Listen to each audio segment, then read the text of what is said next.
Ta vlada si šteje kot velik uspeh podpis arbitražnega sporazuma.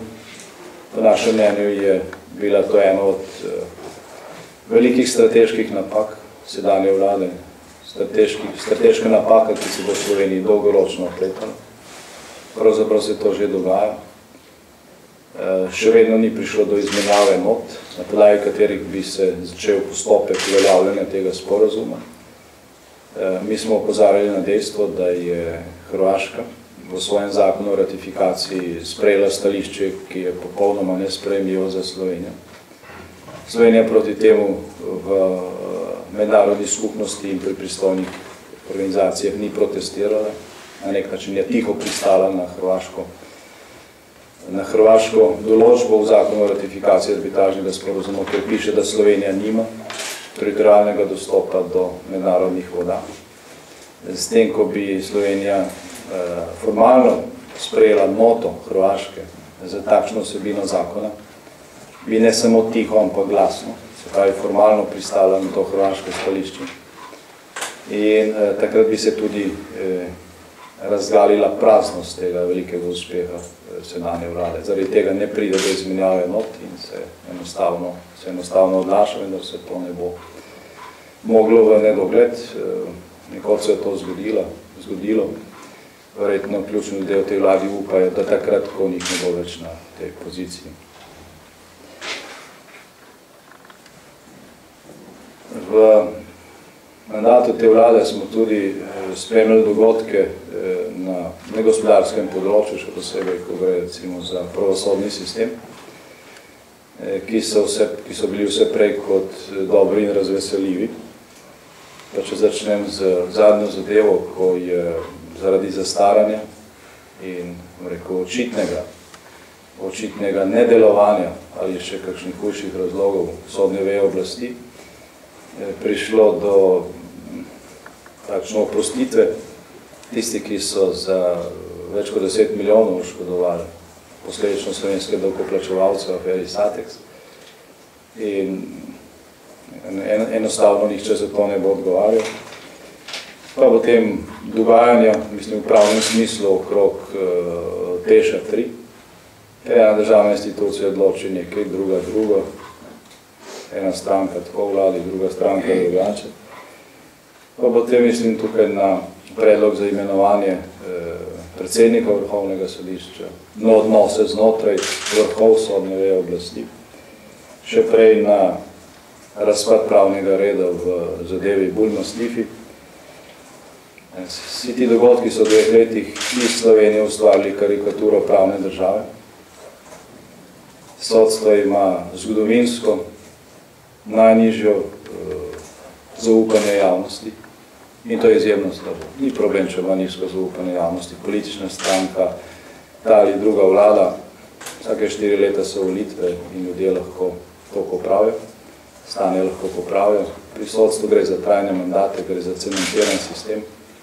In če sodna veja oblasti, ki na koncu odloča o tem, kdo ima prav, tako v gospodarskih kot v posamičnih sporih, pa v kazenskih zadevah, če ta sodna veja oblasti nima zaupanja ljudstva, v imenu katerega sodi, potem smo dejansko pred zelo resnim problemom. In stanje na tem področju se je v zadnjih 2 letih bistveno poslabšalo. Ob tem treba opozoriti tudi na to, da državni zbor odloča z sestavo, ki ni ustavna. Po ustavi ima državni zbor 90 poslancev. Že več kot pol leta državni zbor nima 90 poslancev.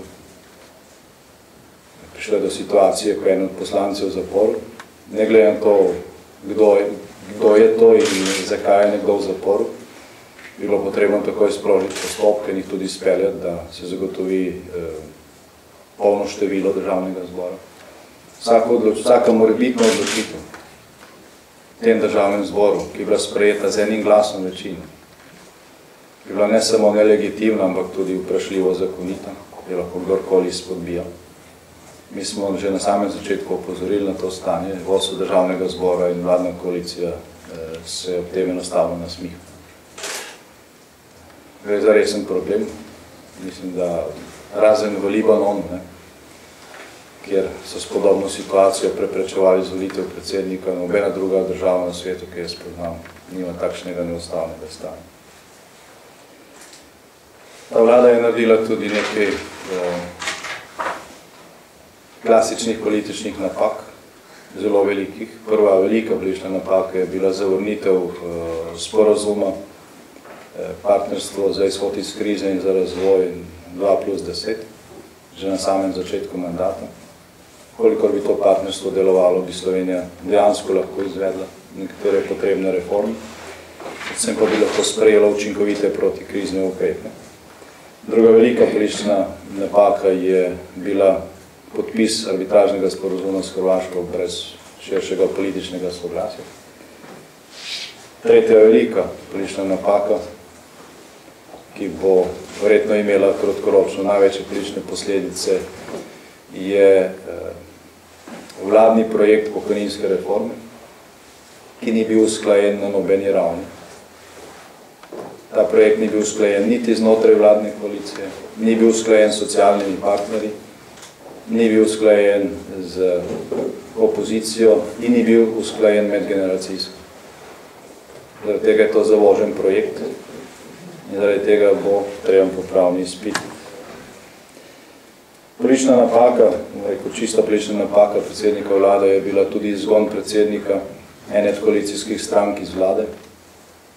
V interesu vsakega predsednika vlade, ki ima širšo koalicijo, kjer sta več kot dve stranki, je, da tisti, ki vodijo vladne stranke, sodelujejo tudi v vladi, nosijo neposredno odgovornost za vladne odločitve.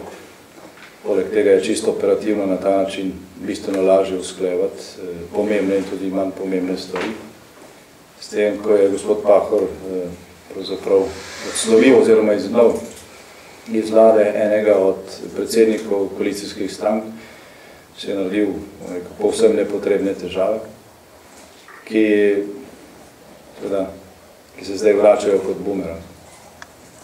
Stranki in temu predsedniku se naredi velikansko politično uslugo sebi in koaliciji, pa seveda bistven minus. Predvsem pa je stvar že na prvi pogled popolnoma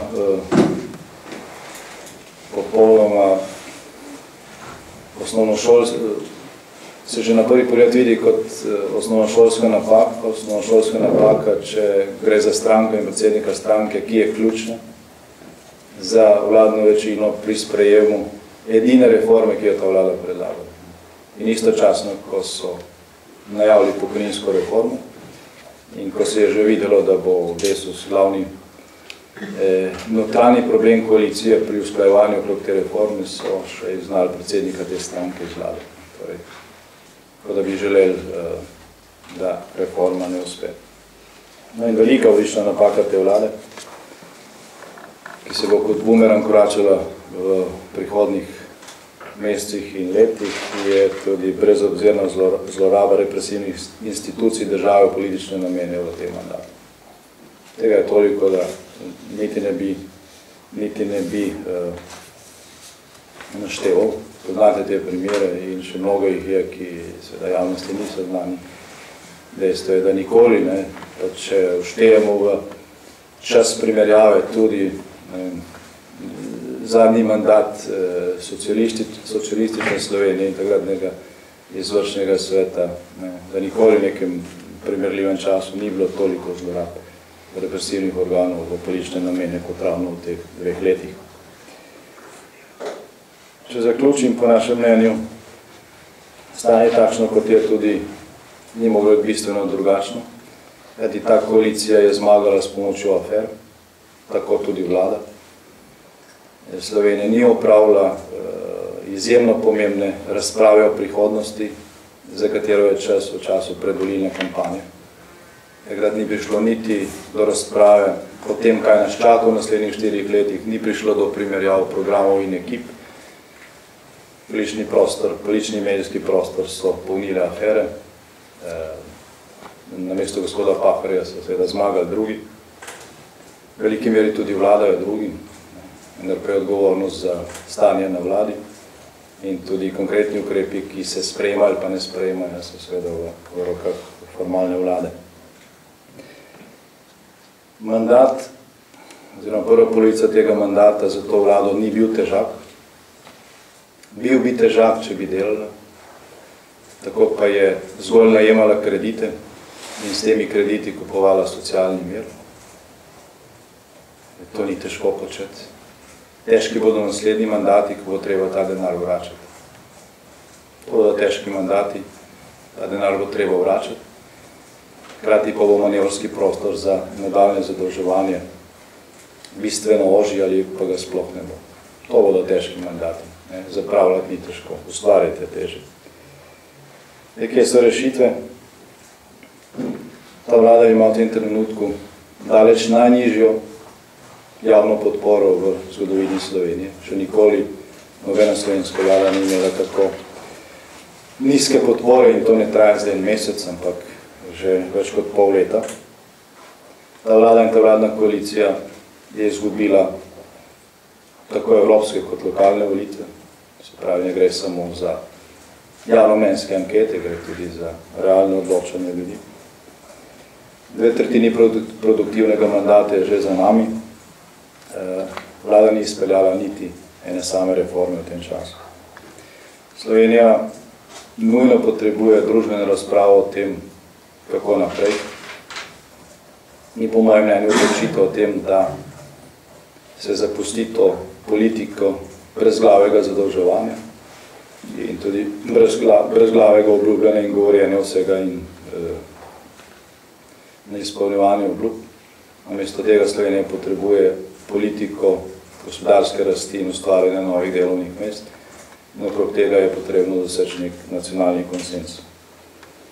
In po tej razpravi so po mojem mnenju potrebne čimprejšnje volitve in nova vlada z novo legitimnostjo in seveda s tem novim programom na podlagi nekega širšega konsenza o tem, da je potrebna korenita sprememba politike, kolikor nočemo, da se bo ta karikatura pravne države, ki nastaja in je veliko ovira za vse pomembne korake naprej, poglabljala in nadaljevala in kolikor ne želimo, da bomo čez 2 leti v dejansko brezizhodni situaciji.